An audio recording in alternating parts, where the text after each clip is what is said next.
Պարոն Մամիկյանյան, հայտարարության տեքստում նշել եք, որ ազգային միասնության անցումային կառավարության ձևավորում եք դուք նախատեսում եւ նաեւ նշեցիք, որ լսումների ժամանակ աննախադեպ կոնսոլիդացիայի մենք ակնատես եղանք ազգային ժողովի նիստերի դահլիճում այնտեղ մի կին կար բուդդիստ, որը ասում էր, որ ազգելի տան է ինքը, կխնդրեմ նշել ինքը տեղ գտնելու է այդ միասնության կառավարությունում, թե ոչ, շնորհակալություն։ Գիտեք, Տիկին Ջուլակյան, սա որպես ներածական, ես մի քիչ զարմացած եմ, որ դուք, ինչքան ժամանակ, որ ես ձեզ ճանաչում եմ, լիբերալ արժեքների, մարդու իրավունքների ջատագովը կին լինելով եթերում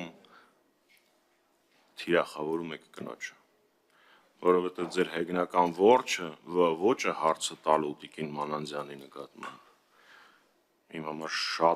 շատ տարակուսելի է, բայց կարծում եմ դերագնահատականը ավելի շատ պիտի տան այն միջազգային կազմակերպությունները իրավապաշտպան, այդ թվում նաև կանանց իրավունքներով զբաղվող, որոնց հետ դուք սերտ համագործել եք մինչև իշխանության գալը։ Սա ընդամենը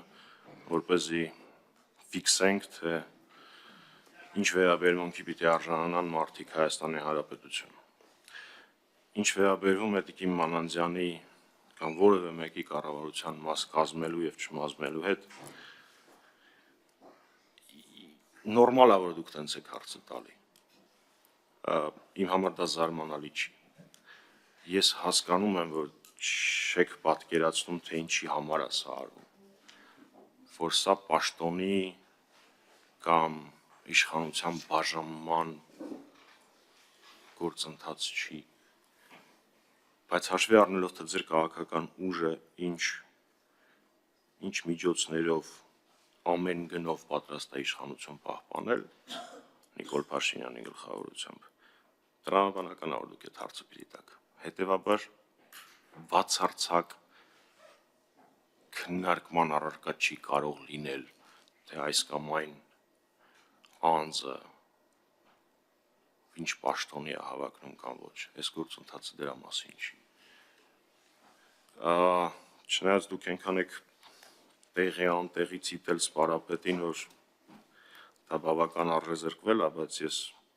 ձեր թույլտվությամբ դա անեմ։ Սպարապետ Վազգեն Սարգսյանը ասում էր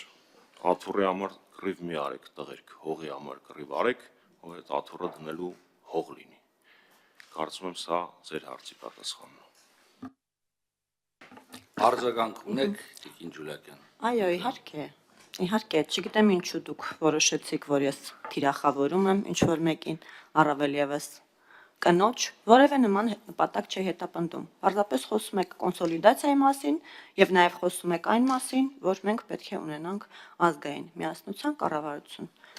Եվ մեր ժողովրդին առաջարկում եք դա, եւ կարծում եմ, որ պետք է ժողովրդի համար լինի կանխատեսելի, թե ինչ կառավարություն է իրենց սպասվում։ Աթոռակռիվ չէ, ձեզ համար գուցե եւ ոչ։